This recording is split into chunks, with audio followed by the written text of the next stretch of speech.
tri-state. I mean, it was bad. The guy gets out there, he says, he says, 200 combat missions. And now I'm going to replace the 200.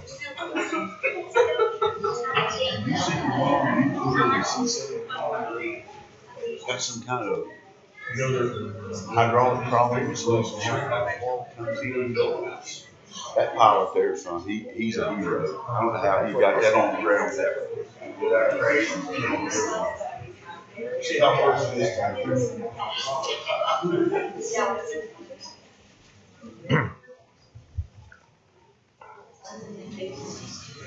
Good morning. Glad to see everybody here this morning. We're studying in the 18th chapter of Deuteronomy, and I think we just got a couple of verses last week, so we'll kind of review them a little bit before we move on. If you'll remember, we've been talking about positions that Moses was kind of given the last instructions about. We talked about judges last week. We talked about in the future when the children of Israel were going to want a king. We talked about the qualifications and things that the king needs to be doing. And here in chapter 18, he's given some final instructions about the priests and the Levites. And then later on in the chapter, in the last part of it, he's going to talk about prophets and how to tell if it's a true prophet or a false prophet, and make some observations about that. Of course, we know that Moses was a prophet. He prophesied a lot of things that were going to happen. Of course, these were revealed to him by God, and he knew in the things that he had been told that he was going to have to lay out some instructions for the children of Israel. He knew what their tendencies were, and he knew the problems that they had in the past, and he knew that these things were going to come up again, and there needed to be some guidance. So here in the latter days of his life, he was given the guidance that they needed. So before we go any further, I'd like for Bill, if you would, lead our minds in prayer. Heavenly Father, we come before you this morning grateful as we once again have an opportunity to open your book, study the Word, apply it to our lives, increase our knowledge as we improve ourselves to serve you in your kingdom. Be with us throughout the morning as we worship you and sing praises, bring our petitions to you, and meet in communion and have the Word preached. Be with us all. In Christ's name we pray. Amen. Okay, let's briefly look at verses 1 and 2.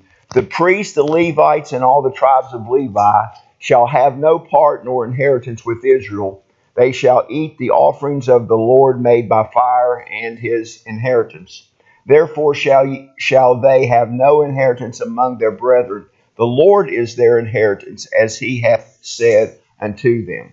So like we talked a little bit about last week, the Levites did not have an inheritance. In other words, they did not have a part of the land that was assigned to them to be their own. They were pretty much spread out among the other tribes. And, it's not that they were homeless. They weren't homeless. They just did not have land that actually belonged to them. They had to depend on the other tribes for their land and things along that line, because their purpose was to be the priests and to conduct the worship services, and their special calling was to serve God, and that was their focus. But like everything else, they have to eat, they have to have shelter, they have to have those things, and the provisions were made for the priests to be taken care of so that they didn't have to worry about these things, that they could sit there and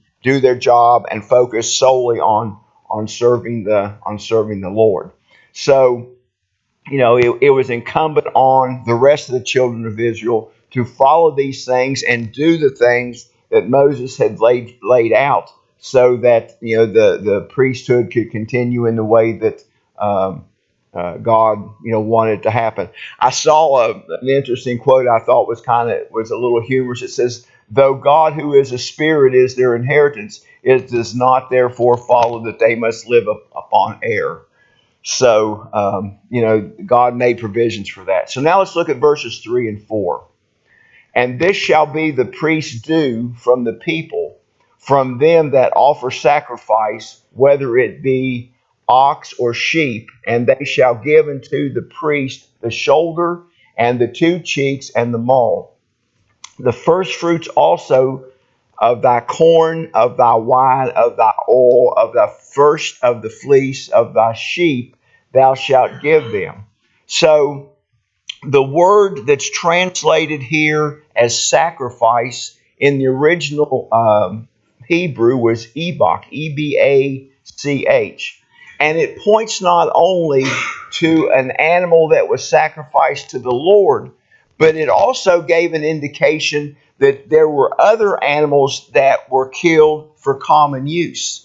And, when you think about all the people that were coming and worshiping and things along that line, there was extra animals there that were killed that weren't necessarily used in the worship service, but they did have a use. And the other thing I think that we've got to keep in mind in this deal is these priests had families.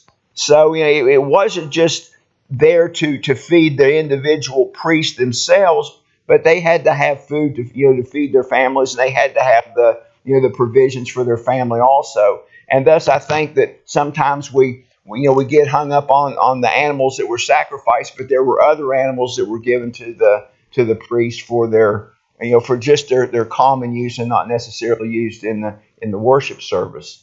So all who offered sacrifices of thanksgiving or peace offerings were ordered to give the breast and the shoulder as prerequisites to the priest.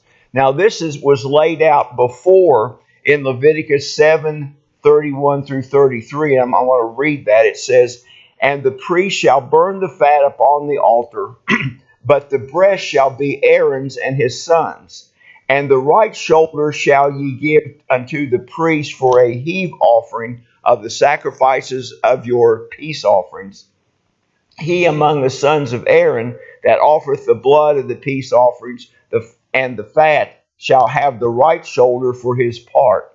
For the wave breast and the heave shoulder I have taken of the children of Israel from off the sacrifices of their peace offerings, and have given unto them Aaron the priest and unto his sons by a statute forever from among the children of Israel." So it is the duty of the people to give the Levite not only the meat that was sacrificed, but some regular meat also that is going to be used for for normal consumption. Now, it's interesting. It tells us here what parts of the animals that they're actually supposed to get, and there's basically three parts that they're supposed to get: the shoulder, which was probably cut off prior to the sacrifice, skin and all, and they gave it to the priest. The two cheeks, which include probably the whole head, including the tongue. And then the maw, which is the intestines, which is the stomach, things along that line. Now, when you look at that, some of that stuff seems kind of gross.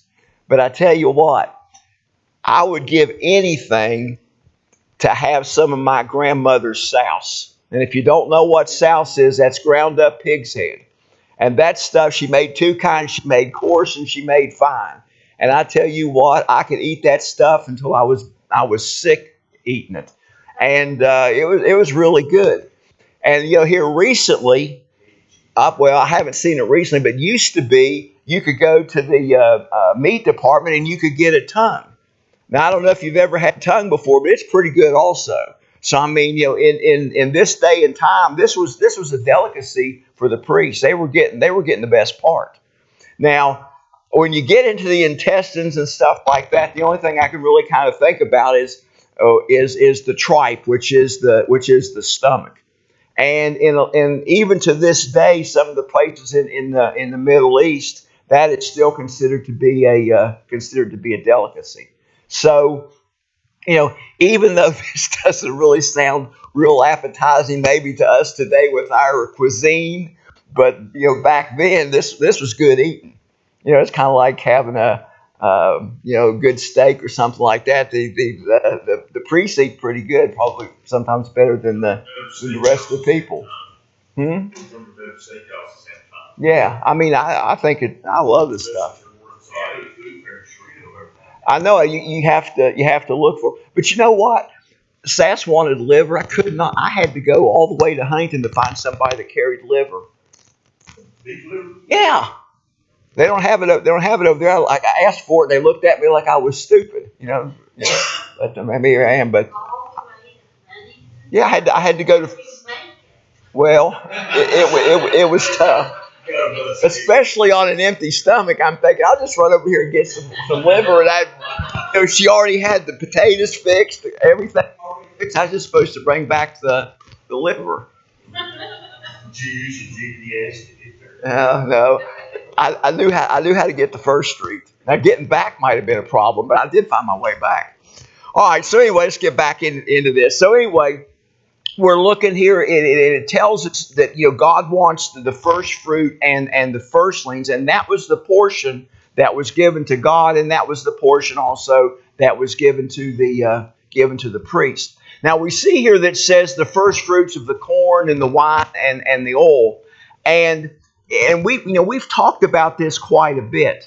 But one of the things that we really haven't talked about that much, and there's not a lot of in the scriptures about it, is what is the amount that goes along with this? And back in the day, the Jews called this offering the thuryamah, which was the heave offering, and this was the offering of the first fruit. And there was a measure and a quantity that was fixed by the Jews. And there's a book that they used back in that time. Of course, it wasn't a book back then. It was probably a scroll. It was called the Mishnah. And it was an authoritative collection of the evangelical material that embodied all of the oral tradition of the Jewish law. And it was the first part of a document that we've talked about before called the Talmud. And the Talmud is the body of Jewish civil and ceremonial law.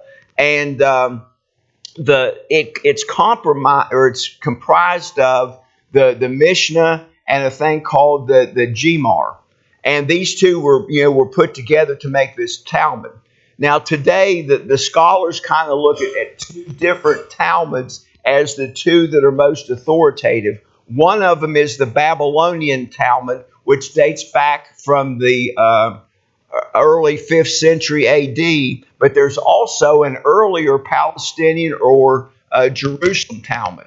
And, basically, this was kind of a rules and regulation book that defined what amounts that were to be given for some of these different things.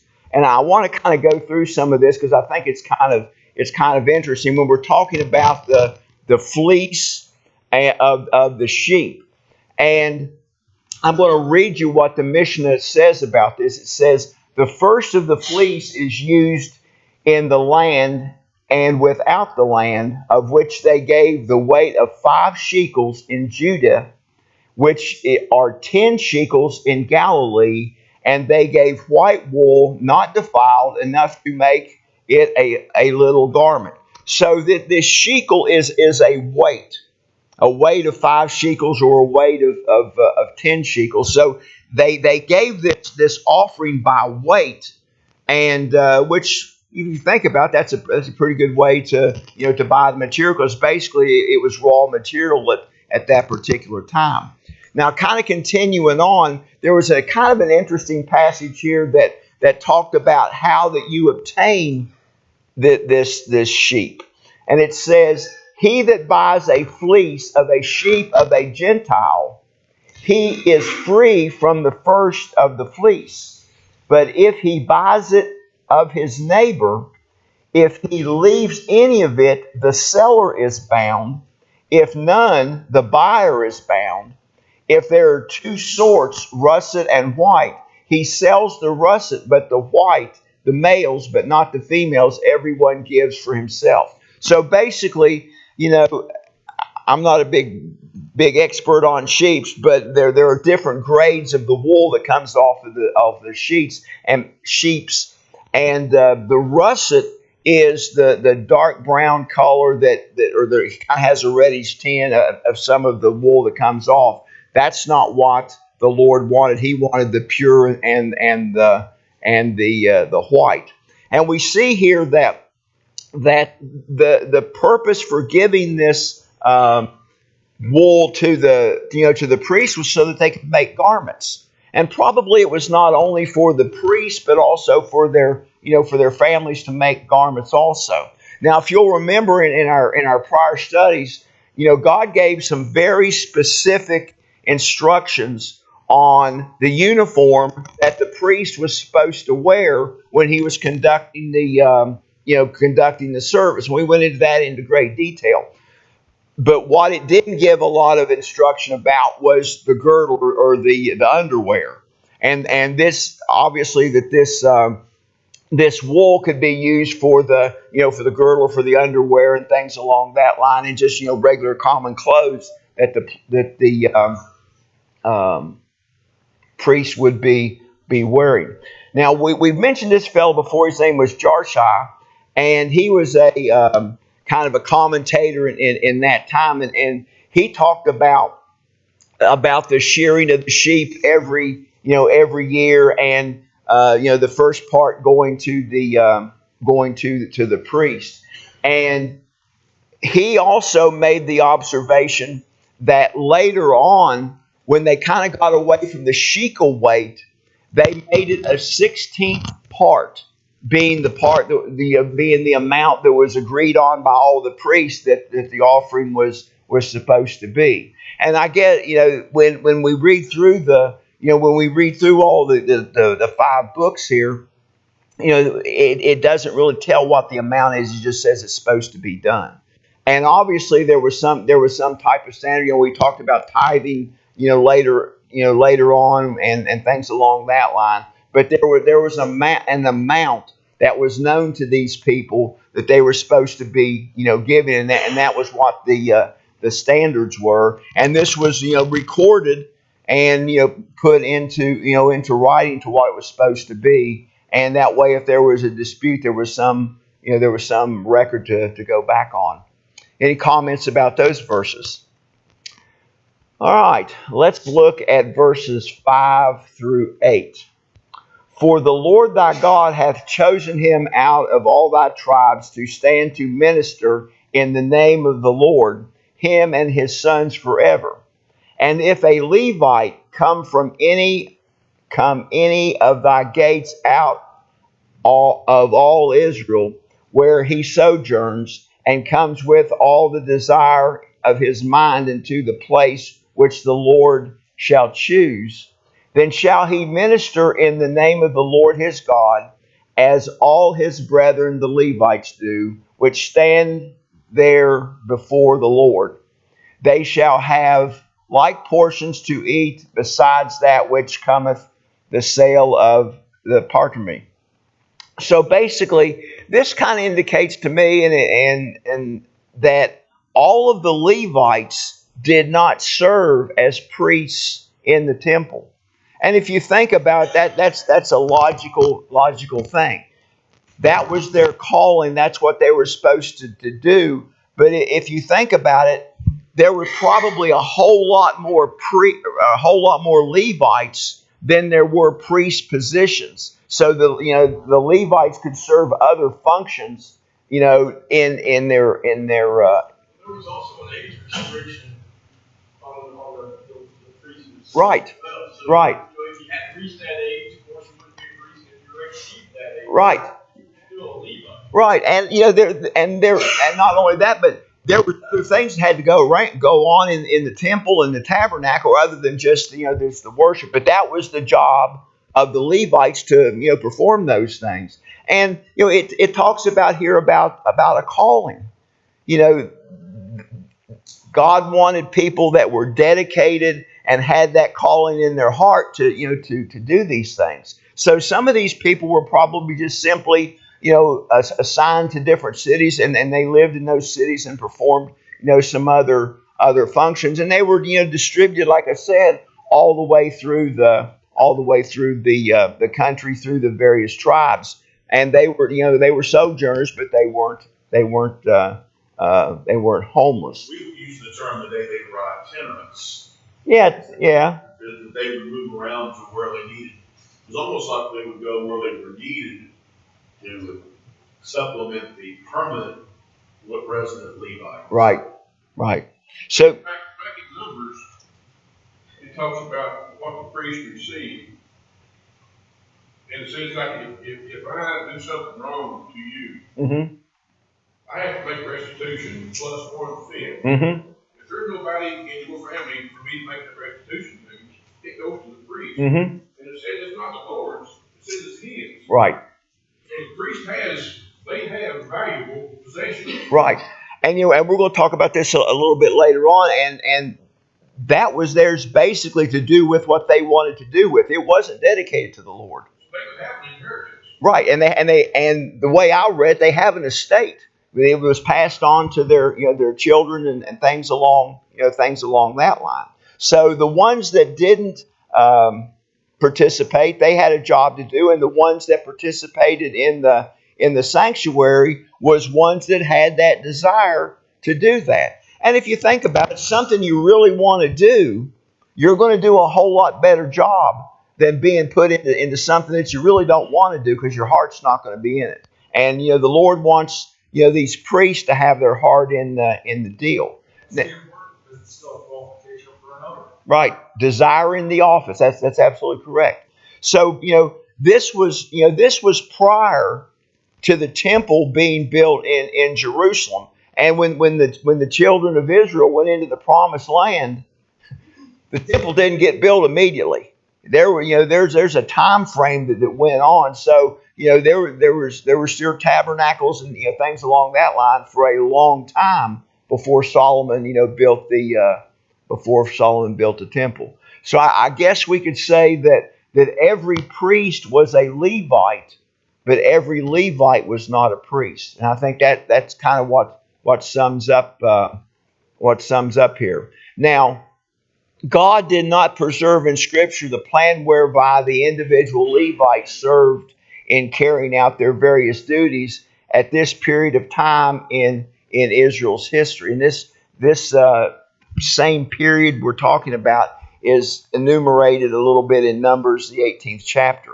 But we see, though, that equal parts of the sacrifice with the priests, that usually ministered there, and then there was also an allotment for the rest of the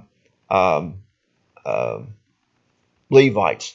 Now we also see here about they can sell their patrimony, which is basically their estate. So they had no inheritance, but they had things coming in, and they acquired over the years worldly possessions. It's like everybody else. They had to have certain things, and they might have bought a house or they might have furniture, things along that line, things that they could pass down to their children, and this was theirs to do with what they wanted to do. And now it's not unreasonable that they should wholly live upon the things that were coming from the temple. So there were other things that they had other types of income besides what was their portion that was coming from the sacrifices. Some of the commentators, when they talk about this, seem to indicate that verse 15 permits the Levites to sell the remains of the sacrificed animals. Most of the translators believe that is incorrect, that they were allowed to sell their family possessions, not to sell the remains of the sacrificed animals. If you'll remember, that got some people in trouble later on. And it wouldn't be logical that the priest would be able to sell something that was dedicated to the Lord. Comments about those verses? All right.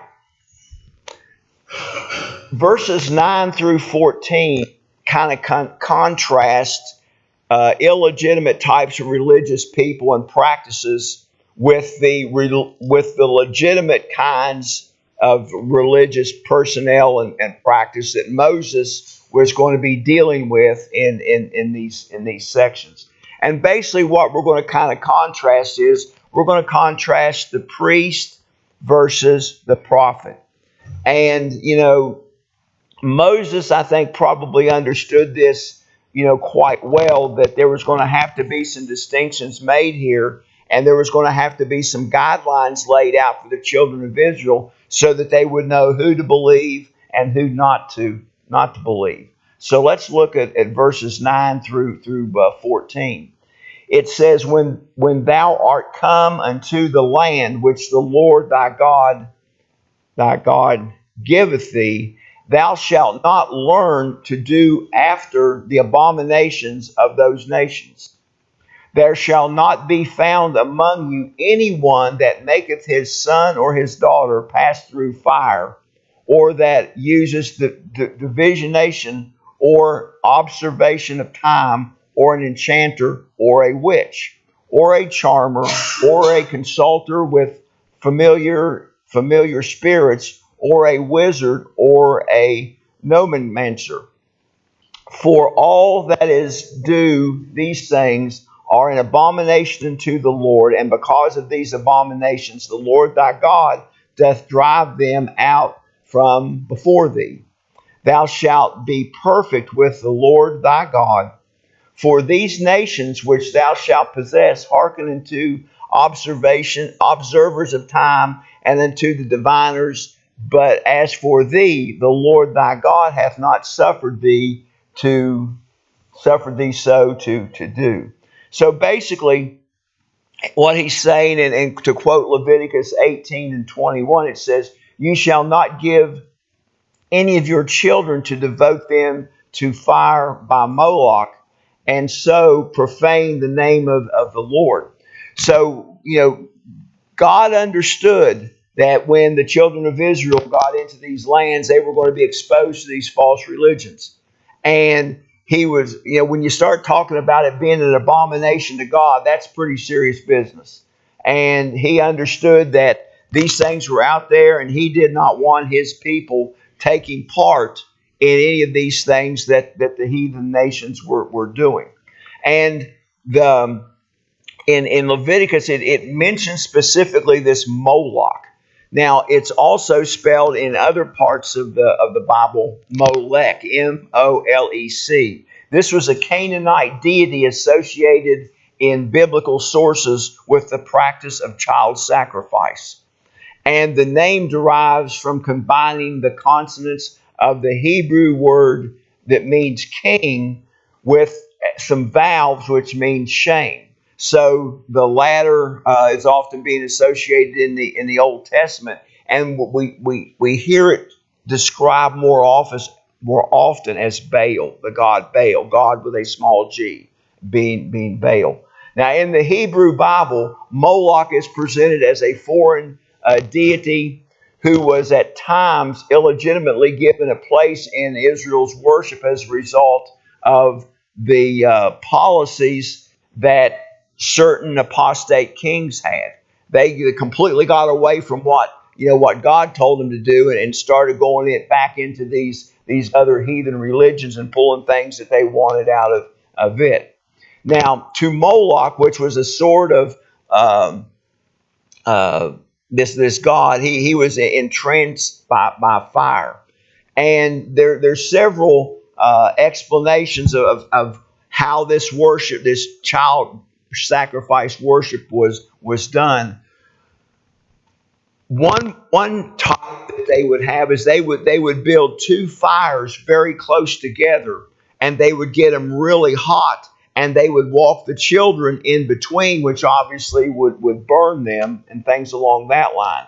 There's another part of the service where they would make a great big, I guess bonfire would probably be the best way to describe it, and they would just basically toss the kids into the bonfire. And obviously that's not something that God came up with. This was something that man came up with. And the laws here that Moses is giving the children of Israel, which came directly from God, expressly forbid the Jews to do that, whether they were, whether they were in Egypt or Canaan or any place else. But go First ahead. thing you just mentioned, a lot of scholars say that they would have them walk through the fire. Mm-hmm. And so, although I would say some of them would be injured, some would survive. Mm-hmm. And the idea was that, well, Molech's going to take what he wants and allow the other ones to live. Mm-hmm. But they would literally walk between those fires. Right. Yeah. A strange fire that they didn't abide in were offering. No, I think it was maybe a little bit different. That was that. I don't know if it had something with Baal still in. No, because they didn't follow the instructions of God when they were doing their worship. Yeah. They created it the wrong way. Yeah, they didn't follow the instructions.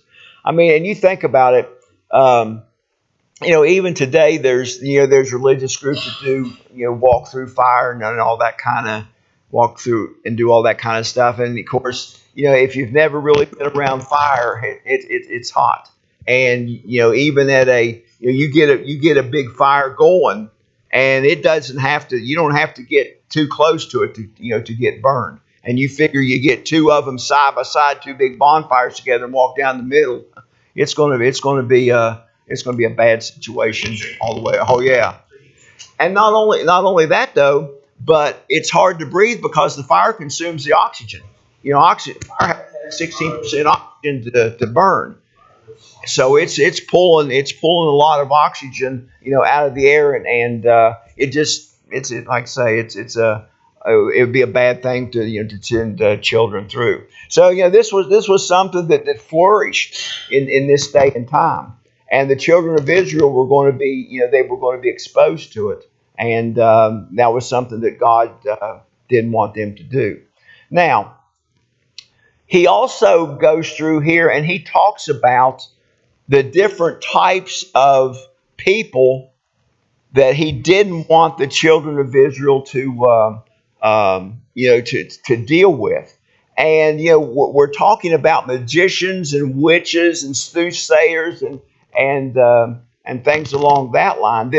He talks about here about this divination, and it's a person who endeavors to find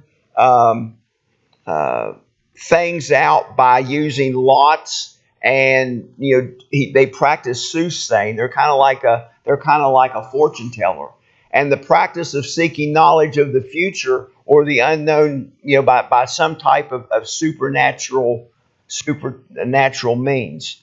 And God doesn't deal in the supernatural; He deals in the facts and the concrete. We see here that he talks about observers of time. And this is one who pretends to foretell the future events by present occurrences, and one who predicts great political and physical changes from the aspects of the planets, the eclipses, and the motion of the clouds, etc. And this is talked a little bit about in Genesis 41 and 41 and 8. And it says, "And it came to pass in the morning that his spirit was troubled, and he sent and called all the magicians of Egypt and all the wise men thereof, and Pharaoh told them his dream, but there was none who could interpret them unto Pharaoh." So these were people that they were magicians. They were supposedly wise because they could predict the future. I think sometimes even today we've got people who are observers of time, and they want to predict the future based on the things that have happened.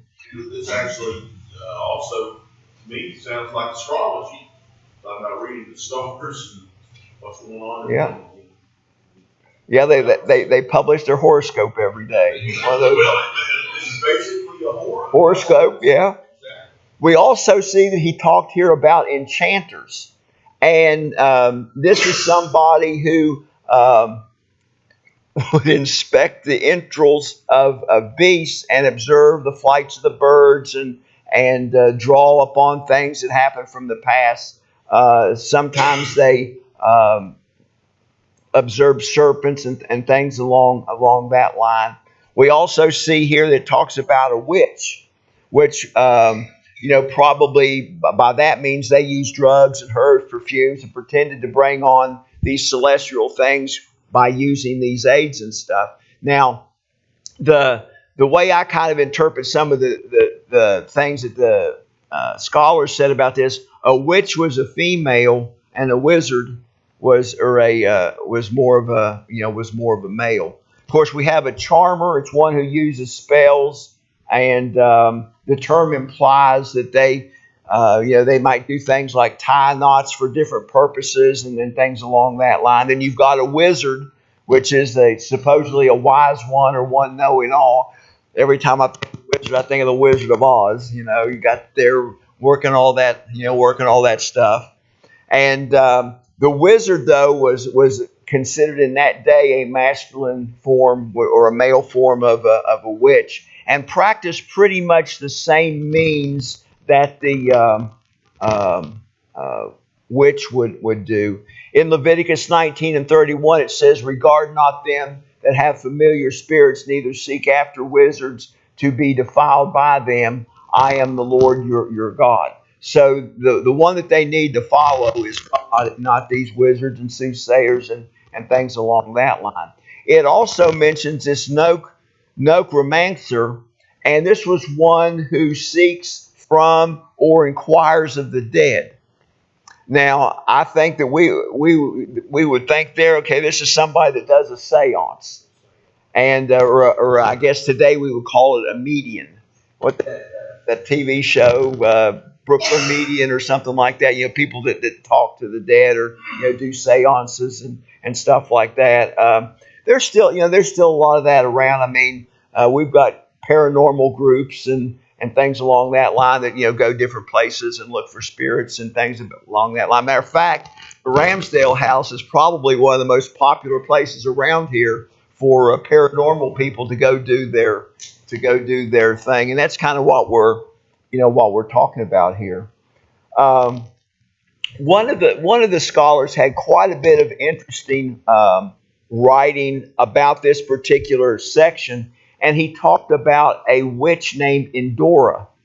And she professed to invoke the dead in order to get them to disclose secrets of the spiritual world. Now, this witch of Endora is a woman who, according to the Hebrew Bible, was consulted by Saul to summon the spirit of the prophet Samuel in order to receive advice against the Philistines in battle after prior attempts to consult God through sacred lots and prophets had failed. He was using bad methods to begin with, and then he goes to a witch, which was probably just kind of compounds the problem. Wasn't Endora the name of Bewitched? Endora was the mom. What always called Durwood. Durwood, yeah. I was thinking about that. So I guess that's maybe where the name came from. So basically, God was warning the people not to get involved with people like this. That all it was going to do was to really get them in trouble.